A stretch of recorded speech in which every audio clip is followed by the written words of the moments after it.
Hello सन्नाटो, good morning everyone. क्या हाल है में सबके?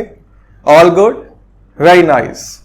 तो चलो आज हम लोग Newton second law of motion की एप्लीकेशंस की चर्चा करने वाले हैं कि इस लॉ को हम लोग क्वेश्चंस में कैसे अप्लाई करेंगे। मेरा नाम है गगनदीप सिंह, मैं आपका मास्टर। ये हम सबका एक बहुत ही प्यारा चैनल जिसका नाम है न्यूटन पाजी। तो जो सन्नाटे नए आए हैं इस क्लास में, सन्नाटो सब्सक्राइब का बटन दबा के घंटी बजा के जाना। समझ में आई बात? ऑलराइट, तो चलो स्टार्ट करते हैं applications of Newton second law of motion. Heading डाल लो, applications of Newton second law of motion. तो जैसे हमने फर्स्ट लॉ में कुछ स्टेप्स लिखवाए थे कि भाई साहब ये 6 स्टेप फॉलो करने हैं अगर अपने को क्वेश्चन को सॉल्व करना है, तो उसी तरीके से यहां पर भी वही लगभग वही सिमिलर स्टेप्स अप्लाई होंगे। कैसे, चर्चा करते हैं। फर्स्ट स्टेप क्या था? फर्स्ट स्टेप ध्यान दो, draw a diagram, draw a diagram of the problem. कि जो भी तुम्हारी प्रॉब्लम है, जो भी तुम्हारा क्वेश्चन है, उसका एक डायग्राम ड्रॉ करो। बिल्कुल सही बात सर, यही तो पहला स्टेप था, हाँ कि ना? बिल्कुल। Second, isolate a body, isolate a body and draw it's free body diagram. यही अपना सेकंड स्टेप था। अरे सन्नाटो, याद आया? न्यूटन्स फर्स्ट लॉ वाले स्टेप सेम ही है यार, दो तो। Isolate a body and draw it's FBD. जो भी सारी फोर्सेस है एक्सटर्नल, वो उस पे ड्रॉ कर दो। ये सेकंड स्टेप था, बिल्कुल सही। थर्ड क्या था? याद करो, क्या था third? Choose a coordinate system, choose a coordinate system. Coordinate system मतलब एक्स वाई एक्सिस वगैरह अपने को चूज करनी है। राइट में एक्स मान लो, ऊपर को वाई मान लो, हाँ कि ना? बिल्कुल सर। फोर्थ स्टेप, याद करो न्यूटन्स फर्स्ट लॉ में हम लोग क्या करते थे? Net F X is equal to 0 and net F Y is equal to 0। यही करते थे क्योंकि वहां पर नेट फोर्स 0 होती थी, बॉडी का एक्सेलरेशन 0 होता था। लेकिन यहां पे बॉडी का एक्सेलरेशन हो सकता है। Newton second law of motion में तो एक्सेलरेशन की चर्चा करते हैं, तो यहां पर क्या लिखेंगे? Net external force in X direction is equal to mass of the body into acceleration in X. Net force in Y direction is equal to mass of the body in acceleration in Y. ठीक, तो ये थोड़ा सा different point हो गया as compare to Newton first law. अरे चमक रहा है सन्नाटो, पक्का। ओके, तो ये अपना फोर्थ स्टेप। फिफ्थ स्टेप क्या कहता था कि अपने पास 2 इक्वेशन आ गई। अगर अपने वेरिएबल 2 या 2 से कम है तो भाई साहब मजे आ गए, तो सॉल्व हो जाएंगे। लेकिन अगर अपने वेरिएबल्स 2 से ज्यादा है, उसके लिए 6th स्टेप में बताऊंगा। हाँ, तो 5th स्टेप में क्या आया? If number of variables is less than equal to 2, solve them.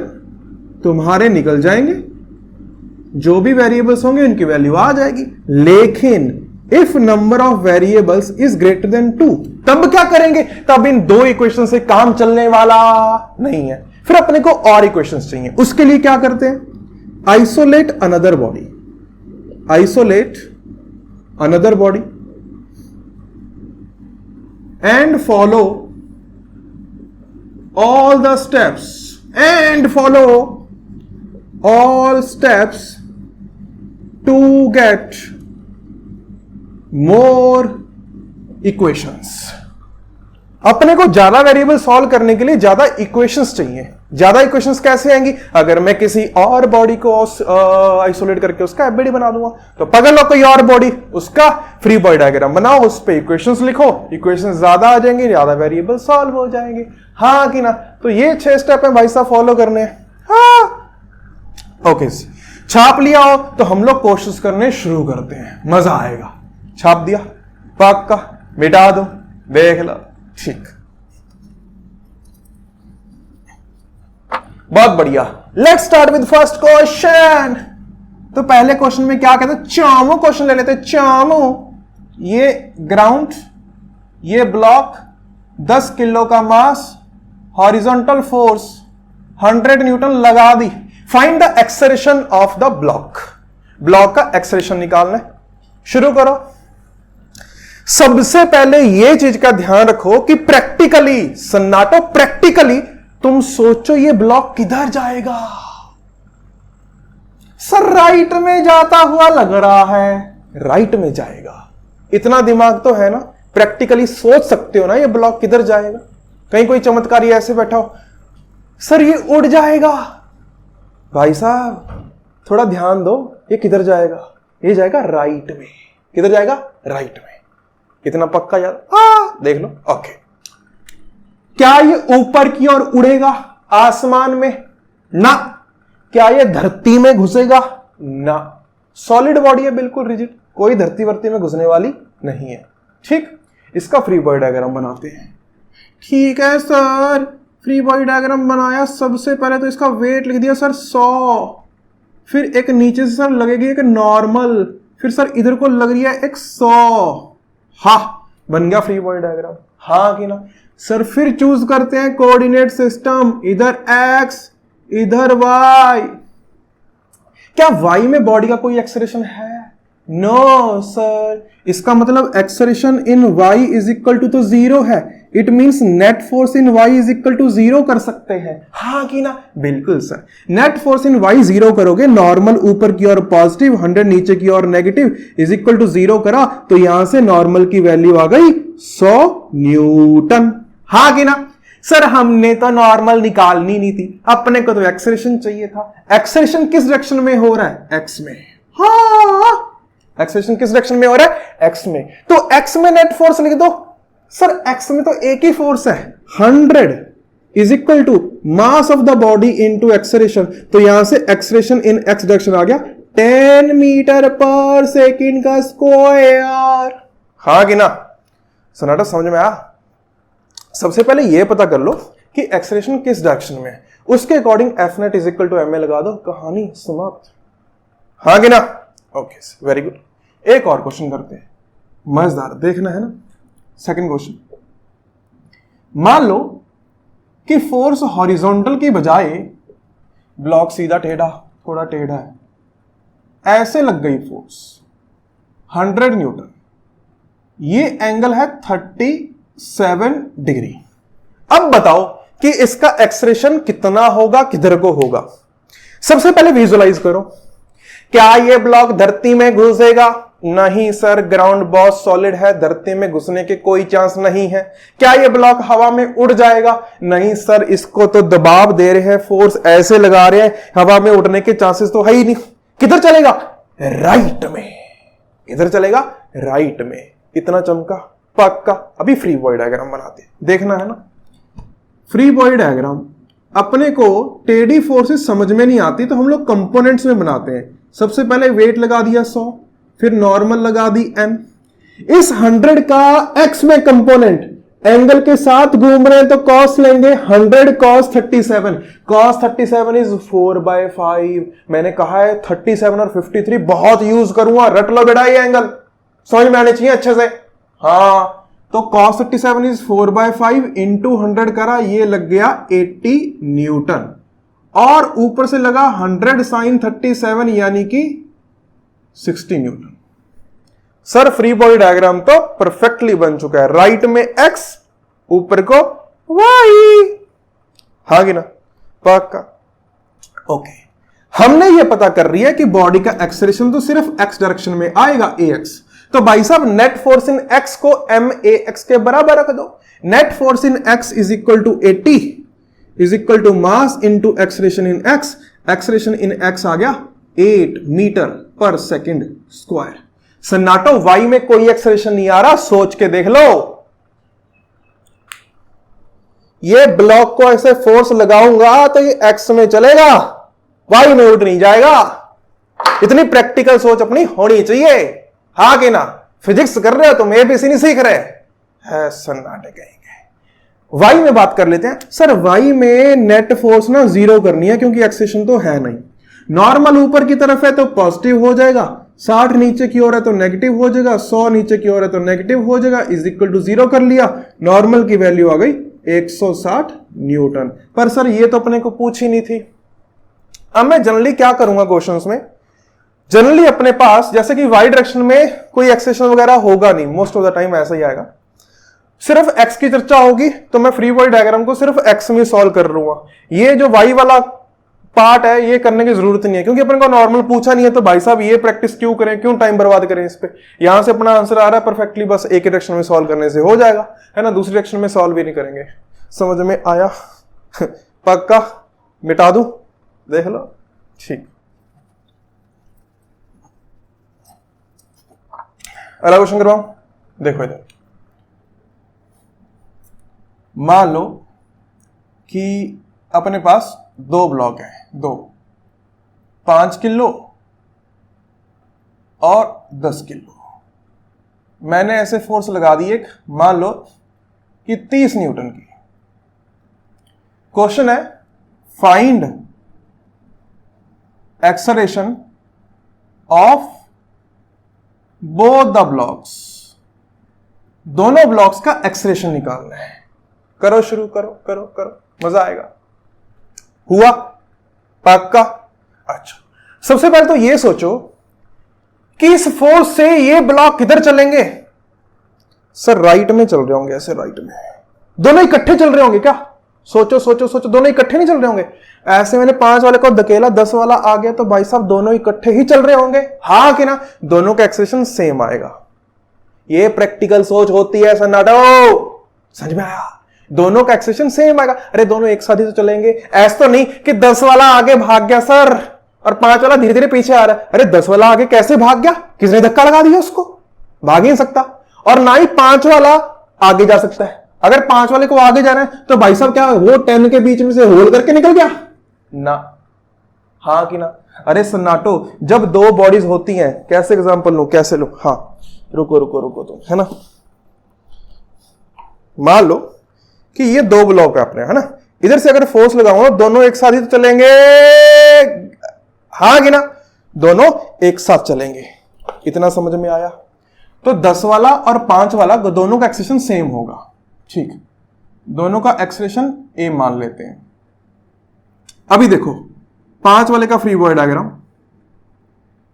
इधर से लगा दी हमने 30, 5 और 10 के बीच में एक नॉर्मल लग रही होगी जो 5 को ऐसे कंप्रेस करेगी और 10 वाले को ऐसे कंप्रेस करेगी, हाँ कि ना? बिल्कुल सर। और एक तो इधर से वो लगा दो अपना वेट और नॉर्मल वगैरह वगैरह, इधर से 50 लग गया, यहां से इसको N2 बोल दो, यहां से लग गया 100 वगैरह वगैरह वगैरह। इधर इसका एक्सेलरेशन ए मान लिया, इधर इसका एक्सेलरेशन ए मान लिया। वो तुमने पढ़ा होगा एक्शन रिएक्शन पेयर, इस पे अगर नॉर्मल n लगी तो इस पे भी n ही लगेगी सेम मैग्नीट्यूड की। न्यूटन थर्ड लॉ में भी पढ़ेंगे, तुमने 9वीं क्लास में भी पढ़ा होगा। ये इसका फ्री बॉडी डायग्राम बन गया 5 वाले का और 10 वाले का। सॉल्व करते हैं। मैंने तुम्हें कहा था कि जिस डायरेक्शन में एक्सेलरेशन होगा मैं उसी डायरेक्शन में सॉल्व करूंगा, तो मैं इनकी y की चिंता करने वाला नहीं हूं, सिर्फ x की बात करूंगा। 5 वाले का एक्सेलरेशन किधर? राइट में। तो राइट में नेट फोर्स लिखो, 30 लग रही है राइट में तो पॉजिटिव ली जाएगी, n लग रहा है लेफ्ट में तो नेगेटिव लिया जाएगा, is equal to mass into acceleration. चमका? पक्का? देख लो। ओके, 10 की बात करता हूं। 10 का एक्सेलरेशन है राइट में, तो राइट में नेट फोर्स लिखो। राइट में फोर्स सिर्फ n लग रही है तो force is equal to mass into acceleration. दो इक्वेशन, दो वेरिएबल, n की वैल्यू यहां से उठा के यहां रख दो, 30 minus 15a is equal to 5a।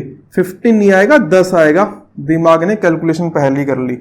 a की वैल्यू आ जाएगी 2 मीटर पर सेकेंड का स्क्वायर।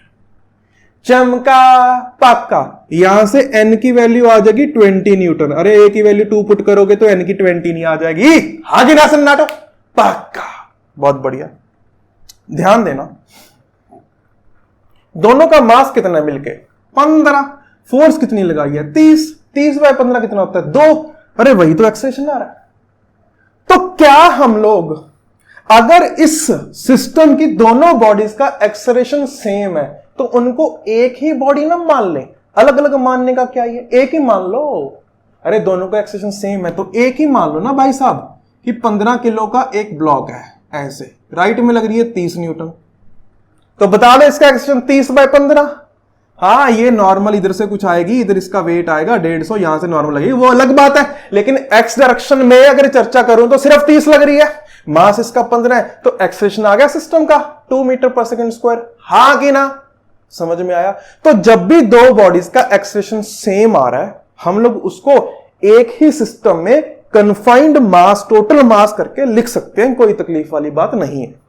लेकिन यहां से तुम ये जो नॉर्मल है ना दोनों बॉडीज के बीच का, ये नहीं निकाल पाओगे, क्योंकि जब तुम इसको एक सिस्टम मान लोगे तो जो नॉर्मल लग रहा है वो सिस्टम के अंदर वाली बॉडीज आपस में एक दूसरे पर लगा रही हैं। सर ये क्या होता है?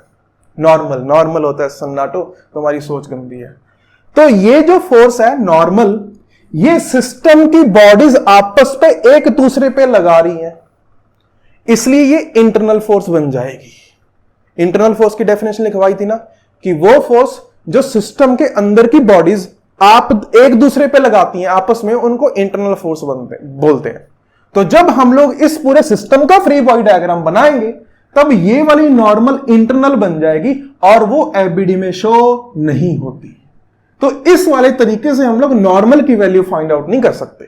अगर तुम्हें नॉर्मल की वैल्यू फाइंड आउट करनी है तो तुम्हें किसी ना किसी एक बॉडी का एफबीडी बनाना पड़ेगा, क्योंकि जब तुम एक बॉडी का एफबीडी बनाओगे तब उस बॉडी के लिए ये नॉर्मल एक्सटर्नल बनेगी और वो तब एफबीडी में शो होगी। सर क्या बोल गए? समझ में आई सन्नाटो? पीछे जाके पूरी मेरी जो कहानी है वो दोबारा सुन लो, समझ में आएगा कि मैं क्या बोलना चाहता हूं। ठीक, तो नॉर्मल एक्सटर्नल तभी शो होगी भाई साहब अगर तुम किसी एक बॉडी का एफबीडी बनाओगे। चमका पक्का देख लो। ओके, तो अपना एक्सेलरेशन आ गया 2 मीटर पर सेकंड स्क्वायर, नॉर्मल दोनों के बीच में लगेगी 20 न्यूटन। कोई तकलीफ? ऑलराइट, चलो नेक्स्ट क्वेश्चन लिखता हूं एक। मान लो कि मेरे पास यही दो ब्लॉक 5 किलो और 10 किलो, लेकिन मैंने फोर्स ऐसे लगा दी 30 Newton. Find the acceleration of each block. तो तुम्हें अभी समझ में आ रहा होगा कि भाई साहब अगर 10 वाले को राइट में खींच रहे हो तो 5 वाला थोड़ी ना चलेगा। देखो देखो देखो, अगर मैं इसको इधर खींच लूं तो ये थोड़ी ना चला, सिर्फ ये चला। इतना समझ में आया? इसको बोलते हैं प्रैक्टिकल नॉलेज। भाई साहब 10 वाले को खींच रहे हो यार, 5 वाला क्यों चलेगा? हाँ कि ना? सुनो, तो यहां से 5 वाले का एक्सेलरेशन तो आ गया 0, 10 वाले का एक्सेलरेशन आएगा force divide by mass is equal to 3 metre पर सेकंड का स्क्वायर। चमका चमका चमका पक्का, खत्म, मिटा दो। ठीक,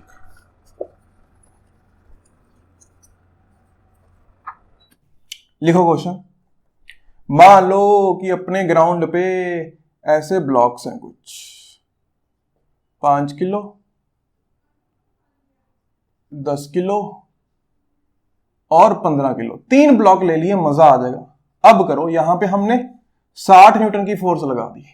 find the acceleration of each block and A part acceleration of each, B part normal between 5 kg and 10 kg, C part normal between 10 kg and 15 kg। तो 3 पार्ट है इस क्वेश्चन के, सॉल्व करो, मजा आएगा। करो करो करो। ओके, सबसे पहले अगर मैं देखूं तो ये सारे ब्लॉक्स एक साथ चल रहे होंगे। कैसे चल रहे होंगे? एक साथ। हाँ कि ना? बिल्कुल सर। तो मैंने करा net force is equal to total mass 30 into a, तो यहां से ए की वैल्यू आ गई 2 मीटर पर सेकंड स्क्वायर। चमका के नहीं चमका? पक्का। ठीक, अब अगर मैं 5 वाले का फ्री बॉडी डायग्राम बनाऊं तो इधर से लग रही है 60, ये लग रही होगी normal between 5 kilo and 10 kilo. हाँ कि ना, वो 5 वाले को कंप्रेस करने की कोशिश कर रही होगी। वही आगे तुम्हारा वर्टिकल में 50 आएगा, इधर से तुम्हारा N1 आएगा, N1 की वैल्यू 50 आ जाएगी। उसका मुझे चिंता नहीं है, मैं तो सिर्फ एक्स डायरेक्शन में चिंता कर रहा हूं। हॉरिजॉन्टल राइट में तुम्हारा एक्सेलरेशन है, तो राइट में नेट फोर्स लिखो। राइट में नेट फोर्स लिखी जाएगी 60 minus N 510 is equal to mass into acceleration. तो N 510 की वैल्यू आ गई 50 newton. So the normal force is 50 newton. तो इसका आंसर हो गया 50 न्यूटन। कोई तकलीफ? समझ में? फ्री बॉडी डायग्राम बनाओ यार, बड़े आराम से सॉल्व होता है। अब मेरे को 10 और 15 के बीच नॉर्मल निकालनी है, तो मैंने 15 वाले का फ्री बॉडी डायग्राम बना लिया। तो मैंने ये बना ली नॉर्मल बिटवीन 10 एंड 15, क्योंकि भाई साहब 15 वाले ब्लॉक को नॉर्मल राइट में ही धकेलेगी ना, वो कंप्रेस करना चाहती है, हाँ कि ना। और कोई हॉरिजॉन्टल में फोर्स नहीं है। एक्सेलरेशन कितना लग रहा है सर? 2। तो normal between 10 and 15 is equal to mass into acceleration is equal to 30 newton. So answer आ गया 30 न्यूटन।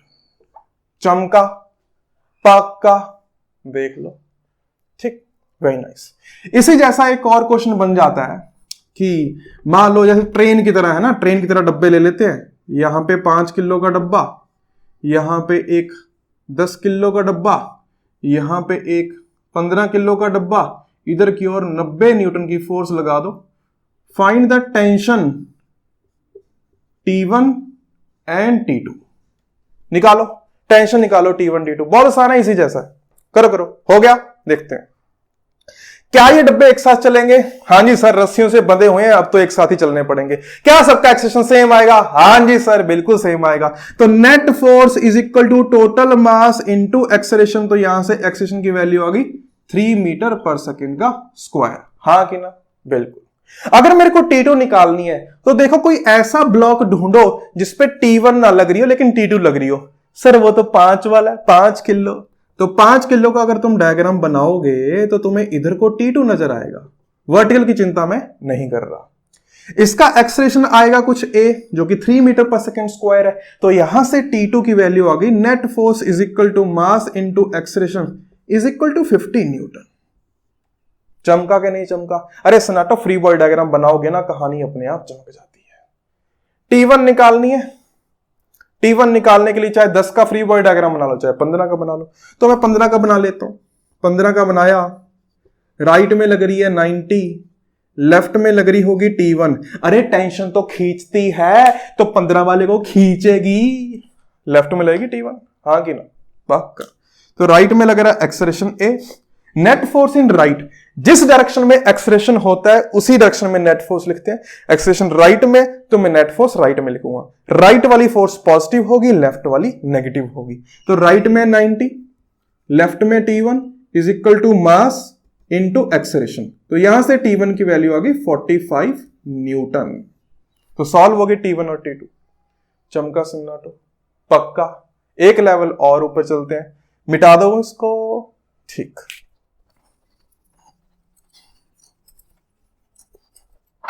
डन?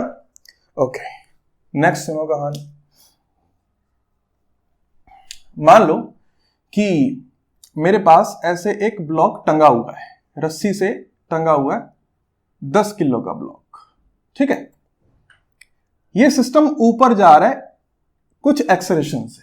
एक्सेलरेशन ले लेते हैं 2 मीटर पर सेकेंड स्क्वायर। दे रखा है एक्सेलरेशन, पूरा सिस्टम है ना, रस्सी जहां पे बंद रखी है छत, वो पूरा सिस्टम ऊपर जा रहा है एक ही एक्सेलरेशन से 2 मीटर पर सेकेंड स्क्वायर। तुम्हें फाइंड आउट करना है टेंशन इन द स्ट्रिंग, कि स्ट्रिंग में टेंशन कितना होगा, ये फाइंड आउट करो। बहुत सिंपल है यार, फ्री बॉडी डायग्राम बनाओ। सर ये लो 10, सर नीचे की ओर वेट लगा दो 100, ऊपर की ओर टेंशन लगा दो T। एक्स डायरेक्शन की चिंता है ही नहीं सर, कोई फोर्स ही ना, कोई एक्सेलरेशन नहीं, एक्स की बातचीत क्यों करें, सिर्फ वाई की बातचीत करेंगे। एक्सेलरेशन ऊपर की ओर है, तो ऊपर की ओर नेट फोर्स लिखेंगे T minus 100 is equal to mass into acceleration. Acceleration की वैल्यू 2, तो ये 20 आ जाएगा। यहां से T की वैल्यू क्या आ जाएगी 120 न्यूटन। खत्म, चौम क्वेश्चन। अरे सन्नाटो, समझ में आया? पक्का, वेरी गुड, ठीक। नेक्स्ट देखो, मान लो कि अपने पास दो ब्लॉक है, 5 किलो और 10 किलो, और कहा गया कि यहां पे टेंशन T1 है, यहां पे टेंशन T2 है। ठीक, टेंशन T1 और T2 बता दी गई। पूरा सिस्टम ऊपर एक्सेलरेट कर रहा है ए से। किससे एक्सेलरेट कर रहा है? ए से। ए पार्ट, इफ T2 की maximum value can be 120 Newton,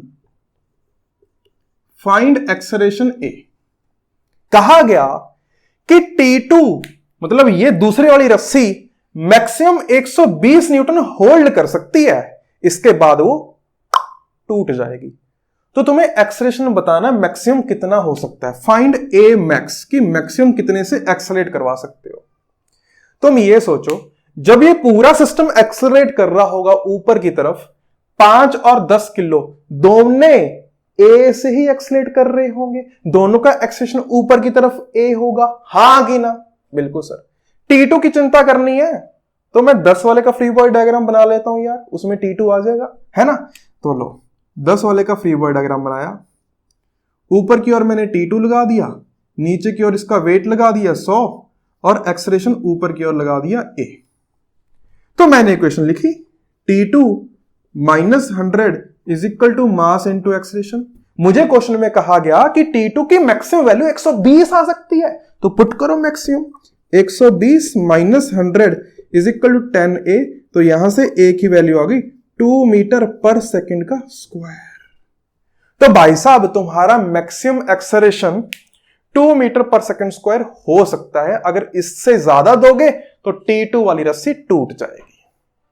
चमका क्वेश्चन, ठीक है। सिमिलर तरीके से मैं T1 वाले की बातचीत कर लेता हूं, है ना, कि भाई T1 वाले की भी कोई लिमिट दे दी गई, भाई T1 यहां पे टूट जाती है, ऐसा कुछ। तो T1 के रिस्पेक्ट में भी एक्सेलरेशन आ सकता है।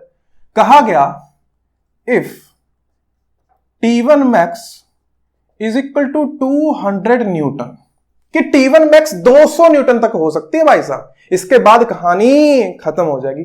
T2 नहीं टूट रही, उन्होंने कहा भाई T2 कभी नहीं टूटेगी यार, T2 बहुत स्ट्रॉन्ग है, महंगी वाली रस्सी लगाई है, T1 थोड़ी सस्ती वाली है। तो find maximum acceleration, find a max. ठीक, ओके। तो T1 लग रही है 5 वाले पे, मैंने 5 वाले का फ्री बॉडी डायग्राम बना लिया। मैंने कहा कि ऊपर लग रही है T2, नीचे लग रहा है 50 और नीचे लग रहा है T1, और एक्सेलरेशन ऊपर की ओर।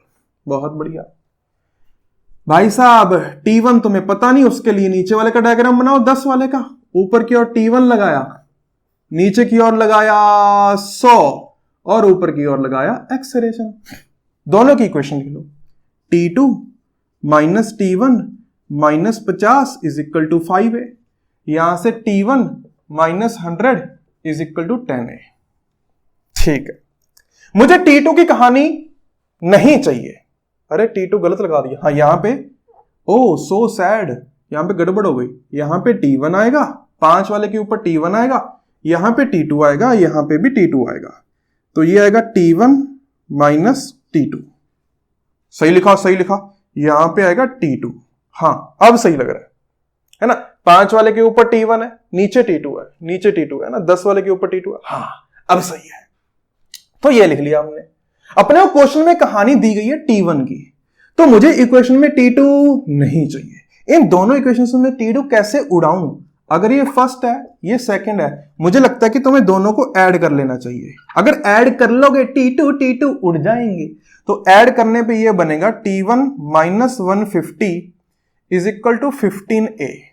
हाँ कि ना? पक्का। T1 की वैल्यू पुट कर दो 200, 200 minus 150 50 is equal to 15A। तो यहां से A की वैल्यू आ गई 10/3 मीटर पर सेकेंड स्क्वायर। कि भाई साहब अगर तुम T1 को होल्ड करके रखना चाहते हो, रस्सी नहीं तोड़ना चाहते, तो मैक्सिमम एक्सेलरेशन 10/3 मीटर पर सेकेंड स्क्वायर हो सकता है। इतनी बात चमकी, पक्का। तो दोनों रस्सियां तोड़ के हमने कर लिया। इस इक्वेशन को थोड़ा सा गौर से देखो, थोड़ा ध्यान से देखो। T1 minus 150 is equal to 15A। अगर मैं 15 किलो का एक ब्लॉक मान लेता, तो यही क्वेश्चन नहीं आती, T1 minus 150 is equal to 15A। हाँ कि ना? बिल्कुल। वो इसलिए ये इक्वेशन आई कि भाई साहब तुम इस पूरे सिस्टम को एक ही मान सकते हो जब उसका एक्सेशन तो सेम ही है। हाँ कि ना? तो यहां से नीचे कितना मास लटक रहा है? 15 किलो। तो 15 का एक ब्लॉक मान के तुम सॉल्व कर सकते हो, एक्सेशन तुम्हारा उस तरीके से भी आ जाएगा। समझ में आया? वरना अगर तुम्हें अलग अलग समझ में आते तो अलग अलग डायग्राम बना लो, कोई चिंता वाली बात नहीं है। समझ में आया ना? मिटा दो पक्का। ऑलराइट, आगे बढ़ते हैं। पुली देखी होगी, पुली तुमने, पुली। हाँ, पुली वाले क्वेश्चन करते हैं।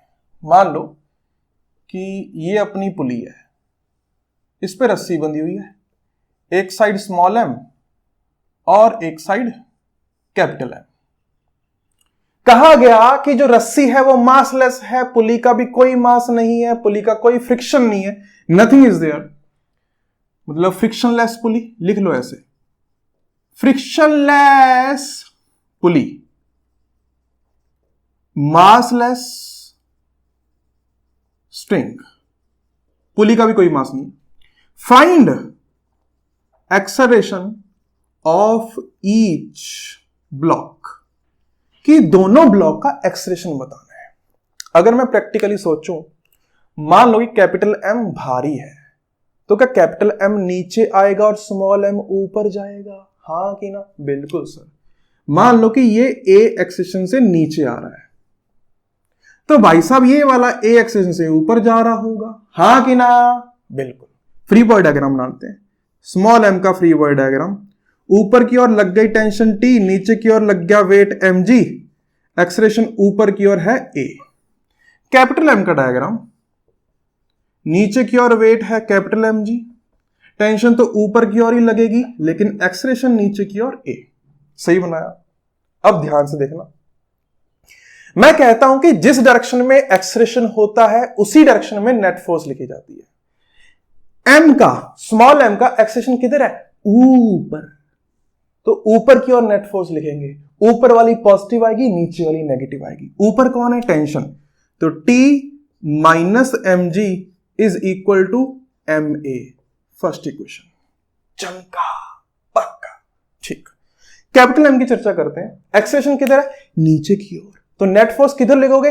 नीचे की ओर। तो नीचे कौन सी फोर्स है? Capital mg। तो भाई साहब कैपिटल mg पॉजिटिव लिखोगे और टेंशन नेगेटिव लिखोगे, is equal to mass into acceleration. Second equation समझ में आया? जिधर की ओर एक्सेलरेशन होता है उधर की ओर नेट फोर्स लिखी जाती है। ध्यान देना इस बात पे। अब इन दोनों को ऐड कर दो। अगर तुम ऐड करोगे दोनों इक्वेशन तो mg minus mg is equal to ma plus ma आ जाएगा। तो यहां से तुम्हारे एक्सेलरेशन की वैल्यू आएगी capital M minus small m g divide by m plus m। So this is your acceleration. चमका चमका पक्का। देख लो।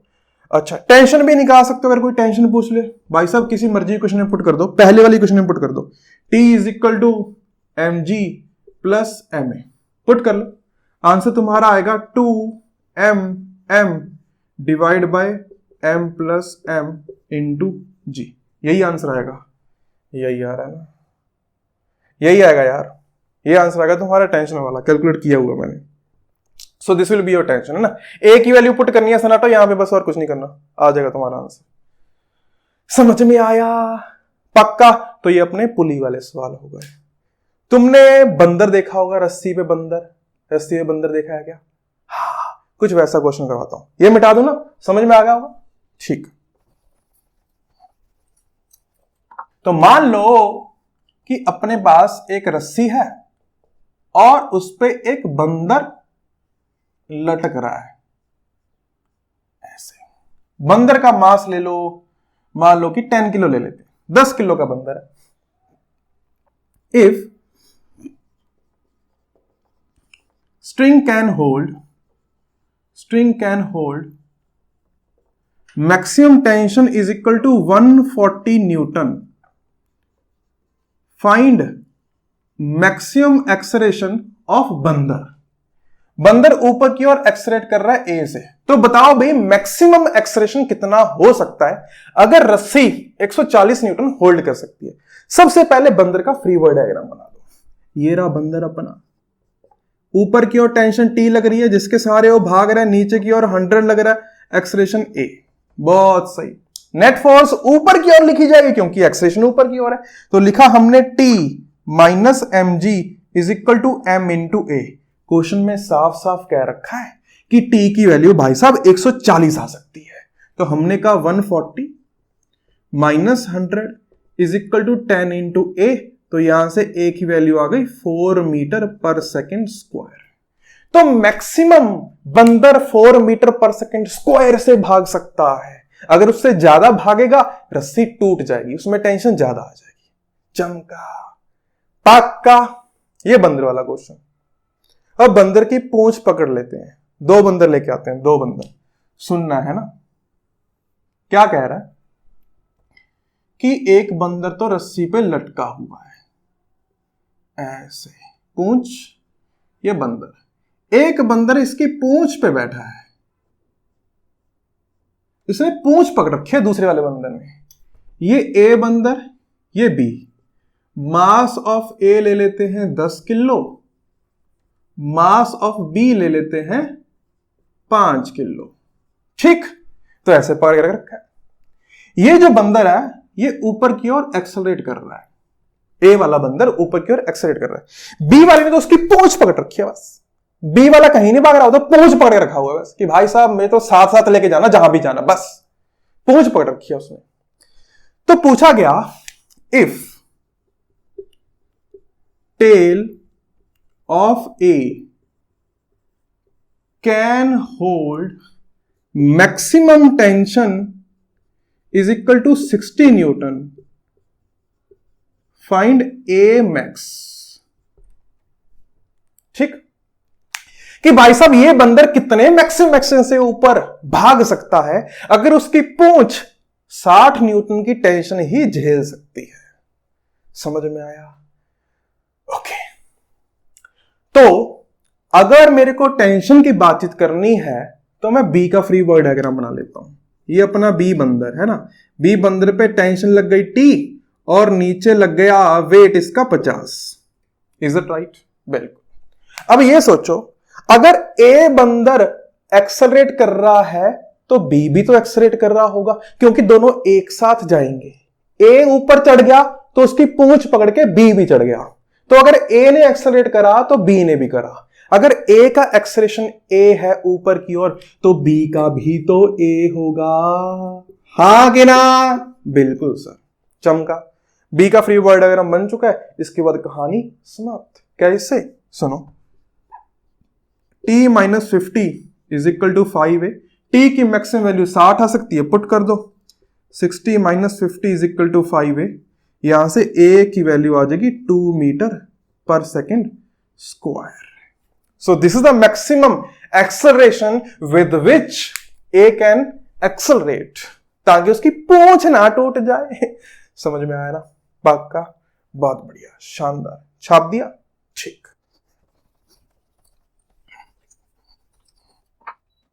एक और टाइप के क्वेश्चंस होते हैं, देखना है ना।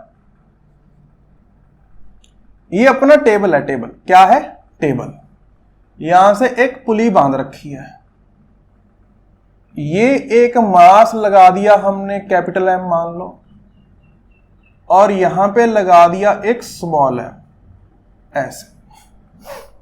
कहीं कोई फ्रिक्शन नहीं है, पुली भी मासलेस है, रस्सी भी मासलेस है, कोई फ्रिक्शन कहीं कुछ नहीं है। क्या होगा सर? M वाला नीचे आएगा, कैपिटल M वाला राइट में जाएगा, यही होगा ना? हाँ कि ना? बिल्कुल सर। अगर तुम ध्यान दो, मैं कह दूं M का एक्सेलरेशन A है नीचे की ओर, तो क्या कैपिटल M का A होगा राइट की ओर? हाँ कि ना? पक्का। फाइंड A, एक्सेलरेशन निकालो, फ्री बॉडी डायग्राम बनाओ, सॉल्व करो, आराम से होएगा। Find A। देखो, स्मॉल m का डायग्राम बनाया सर, नीचे की ओर वेट लग रहा है mg, ऊपर की ओर टेंशन लग रही है T, नीचे की ओर एक्सेलरेशन है A। कैपिटल M का बनाया, इधर की ओर लग रही है टेंशन T और एक्सेलेरेशन भी इधर की ओर है। जिधर एक्सेलेरेशन नहीं है मैं उधर की फोर्सेस नहीं बना रहा क्योंकि उससे कुछ मेरा फायदा नहीं होना। ठीक, मैं सिर्फ एक्सेलेरेशन वाली डायरेक्शन की फोर्सेस बना रहा हूं। समझ में आया? इसके लिए एक्सेलेरेशन नीचे की ओर है तो नीचे की ओर नेट फोर्स लिखी जाएगी कितनी, mg minus T is equal to ma। इसका एक्सेलेरेशन राइट की ओर तो राइट की ओर नेट फोर्स लिखी जाएगी मास इंटू एक्सेलेरेशन। टी की वैल्यू यहां पुट कर दो तो तुम्हारा mg is equal to ma plus T, यानी कि ma plus ma। ma a की वैल्यू आ गई mg divide by m plus m। कहानी समाप्त। t की वैल्यू भी निकाल सकते हो, a की वैल्यू यहां पुट कर दो, t की वैल्यू आ गई mg divide by m plus m। कहानी समाप्त। समझ में आया सन्नाटो? पक्का? क्लियर? Okay, very nice. तो ये अपने कुछ पुली वाले क्वेश्चंस हो गए। स्टैंडर्ड क्वेश्चन है ना, स्टैंडर्ड, बहुत बढ़िया, शानदार। अभी और आगे की बातचीत करते हैं। मान लो कि कुछ ऐसा क्वेश्चन आ गया कि एक पुली है लेकिन ब्लॉक बहुत सारे हैं। ये ले लो 2 किलो का, ये ले लो 3 किलो का, और ये ले लो 1 किलो का। कितनी रस्सियां दिख रही हैं तुम्हें? 2। तो मान लो कि इसमें है टेंशन T1 और इसमें है टेंशन T2।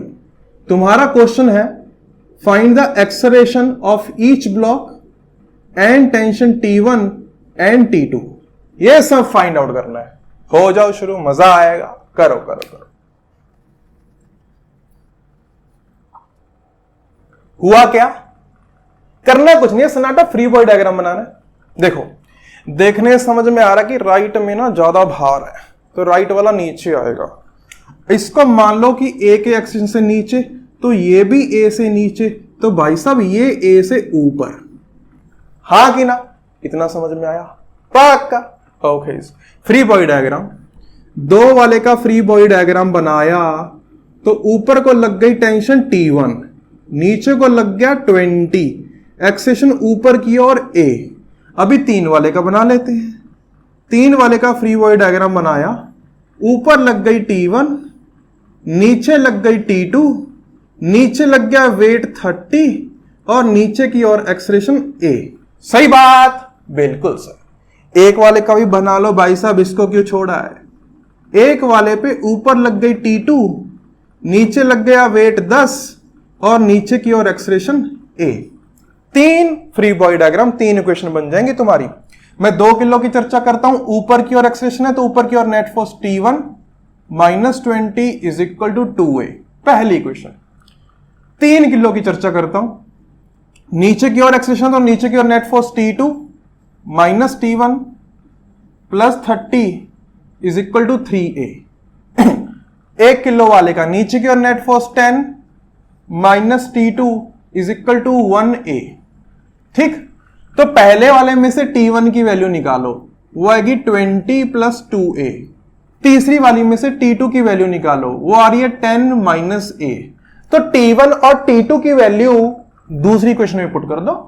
पहले पुट करा T2 10 minus A minus T1 minus 20 minus 2A plus 30 is equal to 3A। ठीक, 10 माइनस 20 माइनस 10 प्लस 30 प्लस 20 हो गया। Minus A minus 2A minus 3A, उधर जाके 6A हो गया।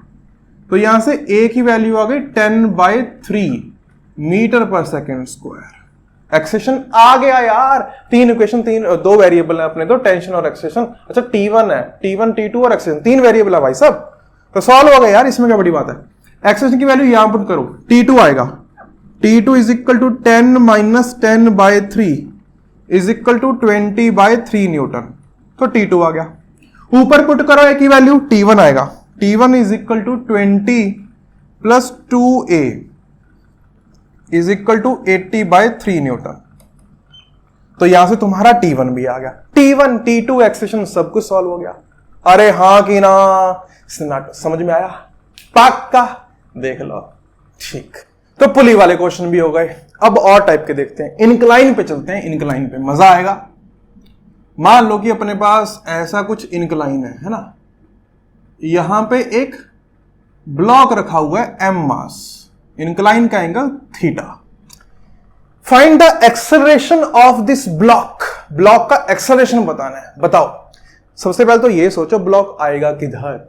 ब्लॉक आएगा नीचे ऐसे। ब्लॉक का फ्री बॉडी डायग्राम बनाते हैं, ध्यान देना है ना। ये ब्लॉक, इसका वेट mg, ठीक। ओके, एक नॉर्मल लगेगी इधर से।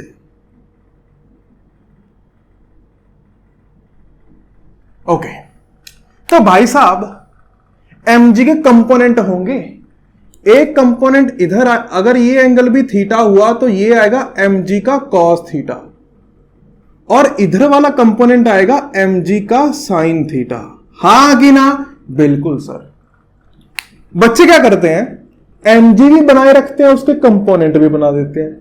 भाई साहब एक ही बात करनी है, या तुम फोर्स बनाओ जो है, या फिर उसके कंपोनेंट्स बनाओ। जब हमने कंपोनेंट्स बना लिए भाई साहब, फोर्स को तोड़ दिया तो फोर्स थोड़ी ना बनी रहेगी, फोर्स की कहानी समाप्त हो गई। अब ये फ्री बॉडी डायग्राम अपना।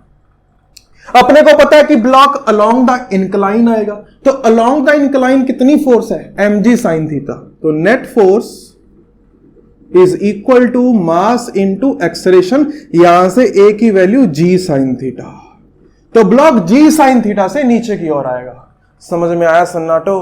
पाका। ओके, सुनो एक और। अभी इंक्लाइन वाले क्वेश्चन को इंक्लूड कर लेते हैं। ये अपना इंक्लाइन, और एंगल तुम्हें पता ही है मेरा फेवरेट 37 डिग्री, ठीक। यहां पे लगा दी पुली, और यहां पे लगा दिया एक M, और यहां पे लटका दिया 10 किलो का मास। दिख रहा है डायग्राम? बढ़िया मजेदार। कहीं कोई फ्रिक्शन नहीं है, पुली वुली सब मासलेस है। Find M such that system is stable। System stable है, कहीं कोई नहीं चल रहा, तो स्मॉल m की वैल्यू बतानी है। सन्नाटे कह रहे होंगे 10 किलो 10 किलो, गलत है। करो करो करो, तब तक मैं मिटाता हूं इसको। तुम करो इसको, मजा आएगा। फ्री बॉडी डायग्राम बना के सॉल्व करने की कोशिश करो। एक्सेलरेशन कहीं कुछ नहीं है, जीरो है। अगर एक्सेलरेशन जीरो, तो भाई साहब जो तुम्हारी टेंशन लग रही है ऊपर की ओर, वो 100 न्यूटन नहीं आ जाएगी। अरे एक्सेलरेशन ही नहीं है यार, नेट फोर्स जीरो, तो जितना टेंशन उतना mg। टेंशन 100 न्यूटन आ गई। अब इस पे देखो, ये वाले स्मॉल m पे टेंशन इधर की ओर, और mg साइन 37 इधर की ओर। ये तुम्हारा नॉर्मल, और ये तुम्हारा mg cos थीटा कंपोनेंट। हाँ कि ना? बिल्कुल सर। समझ में आ रहा है इतना? पक्का। इस डायरेक्शन में कोई एक्सेलरेशन नहीं है, फोर्सेस बैलेंस कर दो। T should be equal to mg sine 37। हाँ कि ना? T की वैल्यू है 100 is equal to m into 10 into 3/5। इसने इसको मारा, m की वैल्यू आ गई 50/3 kg। तो जो लोग 10 बोल रहे थे भाई साहब, शीशे में अपनी शक्ल देखो और पूछो खुद से कि मैंने ऐसा क्या पाप किया था। तो m की वैल्यू आ गई 50/3 kg। समझ में आया? पक्का।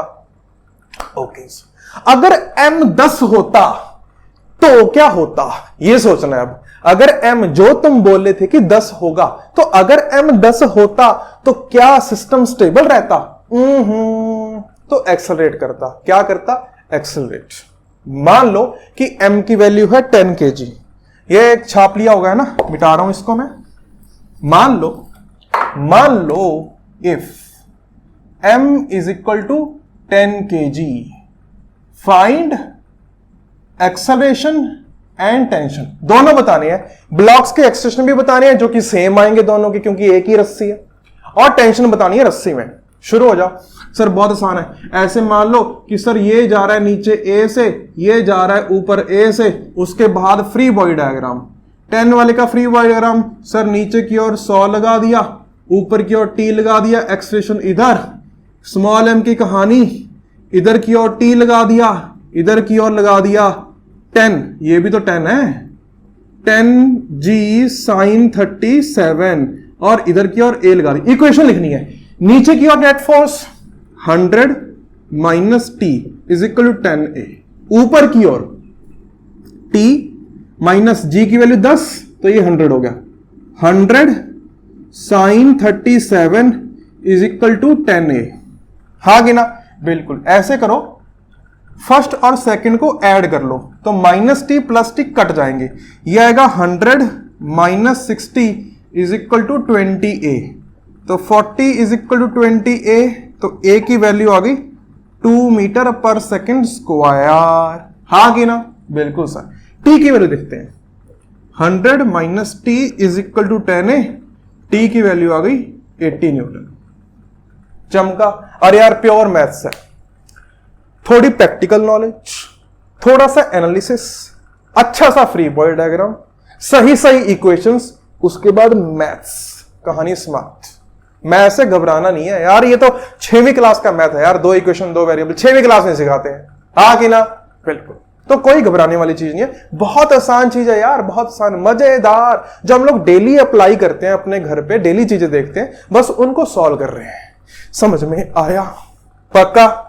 मिटा दूं? एक और क्वेश्चन लेता हूं, मजेदार, मजा आ जाएगा, देखना है ना।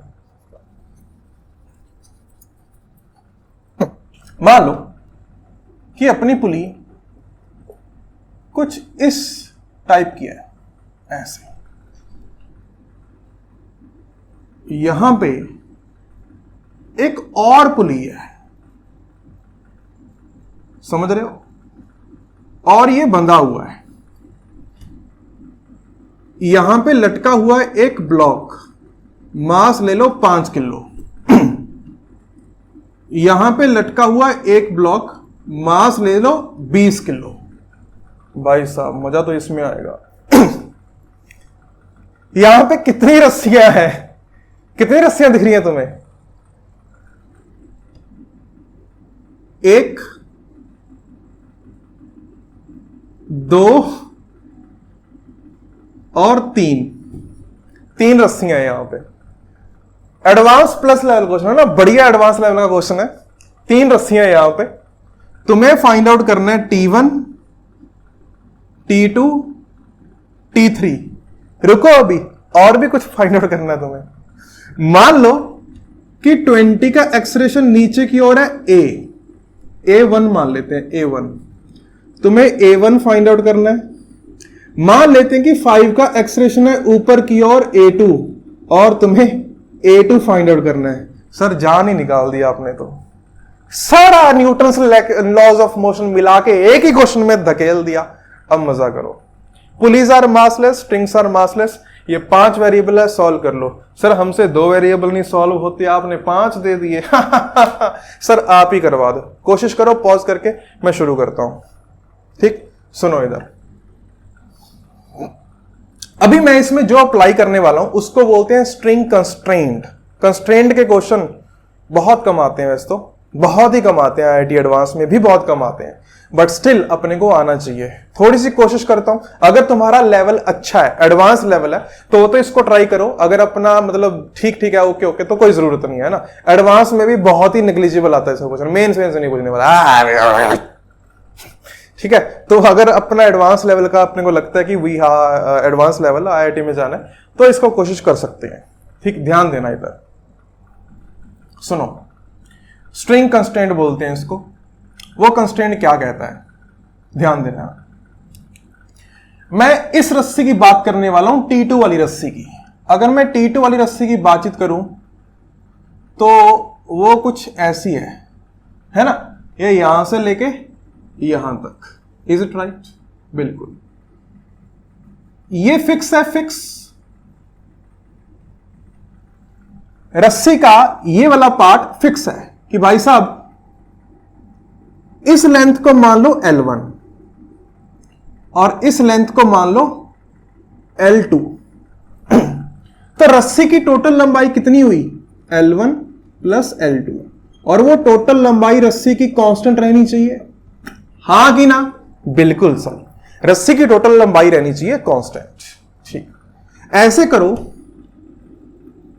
इस पुली का एक्सलेरेशन मान लो AP ऊपर की ओर, पुली तो चल सकती है ना, पुली ये वाला एंड चल सकता है, ये वाली पुली नहीं चल सकती क्योंकि ये छत से बंधी हुई है, ये वाली पुली तो ऊपर की ओर चल सकती है, तो ये वाला एंड रस्सी का ऊपर की ओर जा रहा है AP से।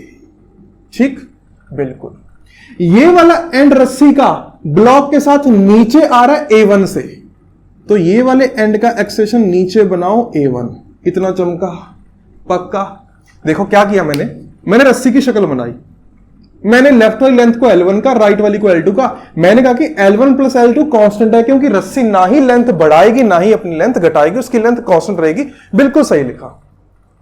फिर मैंने ये देखा कि ये वाला एंड, ये वाला पार्ट तो फिक्स है भाई, पुली फिक्स है ऊपर छत से, लेकिन ये वाला रस्सी का एंड ऊपर जा सकता है AP से। मैंने मान लिया कि पुली ऊपर एक्सेलरेट कर रही है AP से, this and is moving upward with an acceleration of AP। ये वाला एंड तो अपने को दे रखा है क्वेश्चन में कि A1 से नीचे जा रहा है, तो वो भी मैंने मान लिया। बढ़िया क्वेश्चन है, ध्यान देना। कंस्ट्रेंट बोलते हैं इसको डिफरेंशिएट कर दो, V1 plus V2 is equal to 0। एक बार और differentiate, A1 plus A2 is equal to 0। अच्छा, A1 A2 कंफ्यूज हो जाएंगे, इसको तुम L ले लो, इसको LR ले लो, लेफ्ट और राइट ले लो, फिर सही रहेगा, नहीं तो कंफ्यूज हो जाएगा ना, हमने 1 2 कुछ और मान रखा है। Okay, R AL plus AR is equal to 0। इसका मतलब क्या हुआ? इसका मतलब AL is the acceleration with which length L1 is increasing. AL is the acceleration with which length L1 is increasing. समझने की कोशिश करना। अब इस लेंथ के दो एंड हैं, एक ऊपर वाला एक नीचे वाला। देखो ऊपर वाला एंड तो कांस्टेंट है, फिक्स, वो इसकी लेंथ ना ही तो घटा रहा है ना ही बढ़ा रहा है, लेकिन ये वाला एंड ऊपर जाते जाते इसकी लेंथ घटाने की कोशिश कर रहा है। This acceleration AP is trying to decrease the length of left side. तो यहां पे जो एक्सेलरेशन लिखा जाएगा AL, वो होगा माइनस AP। क्या इतना चमका? Because it is trying to decrease the length, so minus AP। समझ में आया सन्नाटो? यहां पे आ जाओ AR की तरफ, ऊपर वाला एंड फिक्स, नीचे वाला नीचे जा रहा है, क्या वो लेंथ को बढ़ाने की कोशिश कर रहा है? It is trying to increase the length, hence acceleration will be positive with an acceleration of A1 is equal to 0। यहां से तुम्हारा A1 is equal to AP आ जाएगा मैग्नीट्यूड में। चमका? पक्का? ऑलराइट, तो AP की वैल्यू A1 आ गई, मैं यहां पे A1 लिख देता हूं, ठीक है ना। बेसिकली मुझे A1 और A2 में के रिलेशन चाहिए, इसलिए मैं यहां पे पहुंच रहा हूं, इधर से घूमता हुआ मैं A2 तक पहुंचूंगा। अभी मैं इस लंबाई की चर्चा करता हूं, तीसरी वाली रस्सी की, है ना। ध्यान देना, ये तीसरी वाली रस्सी है, ये एंड फिक्स,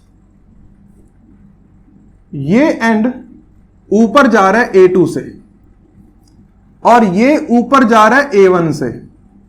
A1, AP और A1 सेम आ गए थे, इसलिए मैंने मान लिया। इसको मैं मान लेता हूं L लेफ्ट, इसको मान लेता हूं LR, ठीक है। तो मैंने कह दिया L left plus L right is equal to 0, हाँ कि ना? ओके, एक्सेलरेशन डिफरेंशिएट कर दो दो बार, acceleration of left side plus acceleration of right side is equal to 0। ध्यान देना, ये रस्सी, इसका नीचे वाला एंड तो कुछ नहीं कर रहा, ऊपर वाला एंड चाहता है कि LL बढ़ जाए, कितने एक्शन से? A1 से, तो प्लस A1। चमका? वो A1 चाहता है ना कि लेफ्ट साइड की लेंथ बढ़ जाए, क्योंकि ये ऊपर जाना चाहता है, इसलिए प्लस आया। इसकी चर्चा करते हैं राइट वाले पार्ट की। राइट वाले पार्ट में A1 चाहता है कि लेंथ बढ़ जाए, तो प्लस A1, लेकिन ये वाला एंड चाहता है कि लेंथ कम हो जाए, क्योंकि ये ऊपर जा रहा है। सन्नाटो। अगर ये वाला एंड ऊपर जा रहा है, ये वाला भी एंड ऊपर जा रहा है, भाई साहब ये एंड तो चाहता है ना कि लेंथ बढ़ जाए, ये एंड चाहता है लेंथ बढ़ जाए, और ये एंड चाहता है कि लेंथ घट जाए, हाँ कि ना। तो ये एंड चाहता है कि लेंथ घट जाए, कितने एक्सेशन से, A2 से, तो -A2।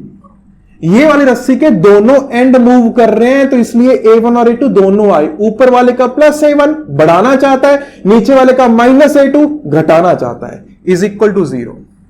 यहां से A2 is equal to 2A1, ये रिलेशन चाहिए था मेरे को। इसको कंस्ट्रेंट बोलते हैं, स्ट्रिंग कंस्ट्रेंट। ठीक है, वापस जाओ वीडियो में, देखो मैंने क्या किया शुरू से। अभी तो अपने पास इनका रिलेशन आया, अभी तो वैल्यू निकालनी है T1 T2 T3। मजा आएगा, मजा आएगा। छाप लिया यहां तक, मिटा दूं, देख लो। ये मेरे पास रिलेशन आ गया ना, मैं इसको लिख लेता हूं यहां पे, A2 is equal to 2A1, बाकी मैं मिटा रहा हूं, है ना। ओके, अभी मैं रस्सियों में टेंशन्स का रिलेशन निकालता हूं। ऊपर वाली पुली का फ्री बॉडी डायग्राम बनाया, यहां लग गया T1, इधर लग रहा है T2, तो भाई साहब इधर भी T2 होगा।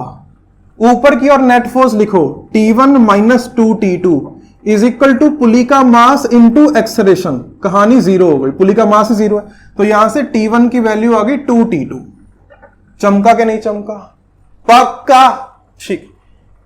यहां पे इस पुली का डायग्राम बनाओ, ऊपर लग गया T2, इधर लग गया T3, ऐसे। पुली का मास नहीं है, यहां से सॉल्व करोगे T2 की वैल्यू 2T3 आ जाएगी। तो भाई साहब ये भी रिलेशन आया अपने पास, समझ में आया। अब बनाओ ब्लॉक्स का फ्री बॉडी डायग्राम, देखना है ना, अब तो आसान है। 20, ऊपर लग गया T2, नीचे लग गया 200, और नीचे की ओर एक्सेशन मान लिया A1, ठीक है। तो 200 - T2 is equal to 20A1। और कोई इक्वेशन? 5 वाले का फ्री बॉडी डायग्राम, 5 वाले में ऊपर लग गया T3, नीचे लग गया 50, A2 ऊपर की ओर मान रखा है। A2 की जगह मैं 2A1 लिख दूं, तो 2A1 चलो बाद में पुट कर देंगे, अभी A2 लिख दो। तो क्या बना, T3 - 50 is equal to 5A2। ठीक, तो पहले तो T3 को T2 की फॉर्म में पुट कर दो, या फिर T2 को T3। T2 is equal to 2T3, तो यहां पे मैं 2T3 पुट कर देता हूं, ठीक। और A2 is equal to 2A1, तो A2 is equal to 2A1 put कर देता हूं। ओके, बहुत बढ़िया। ये फर्स्ट, ये सेकंड। तो ऐसे करो, सेकंड को 2 से मल्टीप्लाई कर लो। सेकंड को 2 से मल्टीप्लाई करा तो 2T3 - 100 is equal to 20A1 आ गया। बहुत बढ़िया।